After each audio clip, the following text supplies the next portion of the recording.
समीर इस दफा कुर्बानी में मेरा भी हिस्सा डाल ले यार। क्या ये क्या कह रहा है तू? ओ भाई तेरे सर पर कर्जा है, जिसके सर पर कर्जा हो ना उसकी कुर्बानी जायज नहीं होती। अरे यार पता है मेरे सर पर कर्जा है, ईद के बाद उतार दूंगा ना।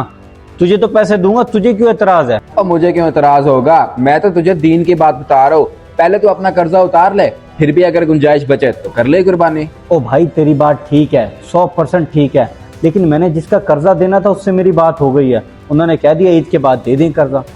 ठीक है भाई, मर्जी है तेरी। मैं अगले हफ्ते जानवर लेने जा रहा हूँ, जो भी तेरा हिस्सा बनेगा तुझे बता दूंगा। हाँ हाँ, जो भी इससे मैं बता दियो, कोई टेंशन नहीं है। ले आ चाचा, कितनी देर होगी, चाय ले आ जल्दी से।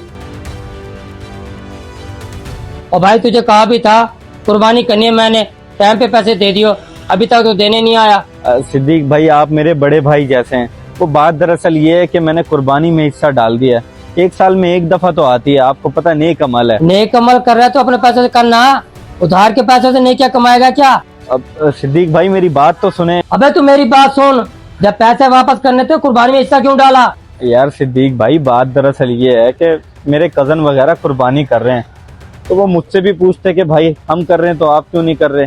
तो मैंने सोचा मैं भी कर लूं, अच्छा नहीं लगता। अबे इसके मारे सुधर जा, जब तेरी गुंजाइश नहीं है तो कुर्बानी क्यों कर रहा है? देख मुझे कुछ नहीं पता, इससे पहले पैसे वापस ना किए ना, बकरा ईद में तुझे कुर्बान कर दूंगा। अबे यार इसका क्या करूं अब मैं, ये तो पीछे ही पड़ गया। सुन रहा है मेरी बात? रंगबाज ने मेरा फोन ही काट दिया। यार एक मसला हो सकता है, ये पैसों के चक्कर में घर ना पहुंच जाए, वहां तो इसकी अब्बा से मुलाकात हो जाएगी और परेशानी बन जाएगी। चलो देखता हूँ। अंकल जी, सरमत कहाँ है? 2-3 दिन से मैं राब्ता करने की कोशिश कर रहा हूँ, नंबर पे कॉल्स भी कर रहा हूँ, लेकिन मेरी कॉल ही नहीं उठा रहा और ना ही मुझसे मुलाकात कर रहा है। कोई अता पता नहीं है उसका कहाँ पे, आप बताएं। क्या मतलब? वो आपको नहीं मिल रहा? रोजाना रात को देर से घर आता है, मैं समझता रहा वो आपके साथ होता है। क्या मतलब, घर भी देर से आता है? तो फिर ये मुझे मिलता क्यों नहीं है?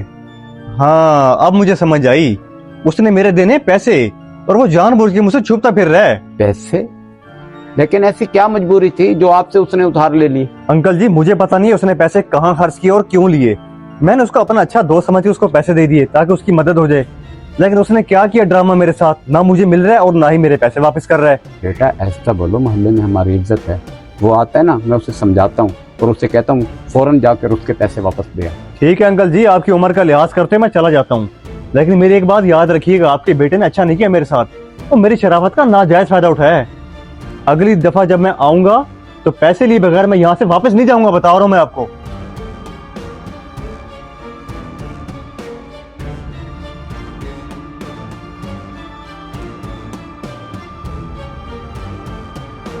सुनाओ समीर बेटा, क्या हाल है? तबीयत से ठीक है? कुर्बानी कर रहे हो इस दफा? जी जी अल्हम्दुलिल्लाह मैं बिल्कुल ठीक। और हाँ कुर्बानी तो हम लोग कर रहे हैं। सरबत ने आपको नहीं बताया? हम दोनों ने तो बड़े जानवर में हिस्सा डाला है मिलके। क्या सरमत ने भी कुर्बानी में हिस्सा डाला है? मुझे तो नहीं बताया उसने। बड़ी अजीब बात है चाचा जी, सुन्नत इब्राहिमी पूरी करने जा रहा है वो, और इस बारे में उसने अपने बाप को ही नहीं बताया। हो सकता है मुझे बताना भूल गया हो। अच्छा ये बताओ, सरमत ने तुम्हें पैसे दे दिए हैं? जानवर ले लिया तुमने? जी जी पैसे तो उसने दे दिए है, लेकिन जानवर अभी लिया नहीं है। इंशाल्लाह 2-4 दिन में जाकर ले गए। बाकी सब खैरियत? आप परेशान लग रहे हैं मुझे। हाँ हाँ सब खैरियत ही है, कोई परेशानी वाली बात नहीं है। अच्छा अच्छा अच्छा चलो ठीक है चाचा जी, मैं फिर चलता हूँ। एक दोस्त के पास जानवर ठहरा है, मैंने बस वही जाके देखना है। अल्लाह हाफिज। लोगों के उधार उतारने की बजाय कुर्बानी में हिस्सा डाल लिया, इससे तो जाकर मैं पूछता हूँ। ओ क्यों तू मेरे मोहल्ले में नाक कटवाना चाह रहा है?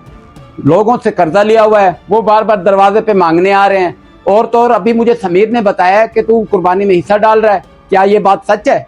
अब पैसे तो मैंने किसी के नहीं देने, वो झूठ बोल रहे हैं आपसे। अच्छा वो झूठ बोल रहे हैं, तू सच्चा है। मुझे एक बात बता, वो झूठ क्यों बोलेंगे? मुझे तेरी सारी हरकतों का पता है, मुझे पागल ना बना।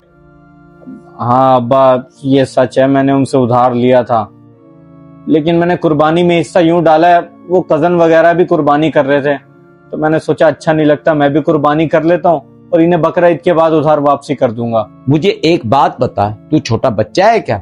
जिसके सर पे कर्जा हो ना उस पे कुर्बानी जायज नहीं होती। पहले कर्जा उतारे, फिर बाद में गुंजाइश बचे तो कुर्बानी करे। हाँ अब्बा, बात तो आप बिल्कुल ठीक कह रहे हैं, ये तो मैं भूल ही गया था। बाकी मुझे पहले कर्जा उतारना चाहिए, फिर कुर्बानी करनी चाहिए। ठीक है, मैं अभी समीर के पास वापसी जाता हूँ और उससे सारे पैसे लेकर जिनका कर्जा देना उनको कर्जा देता हूँ। उसके बाद कोई गुंजाइश बनी तो कुर्बानी का जानवर ले आऊंगा। बहुत अच्छी बात है। जाओ समीर से पैसे वापस लो और जिन जिन के देने ना उन्हें वापस करो और उनसे माजरत भी करो। फिर गुंजाइश बचे तो कर लेना कुर्बानी, नहीं तो फिर अगले साल कर लेंगे। जी ठीक है अब्बा, मैं अभी जाता हूँ।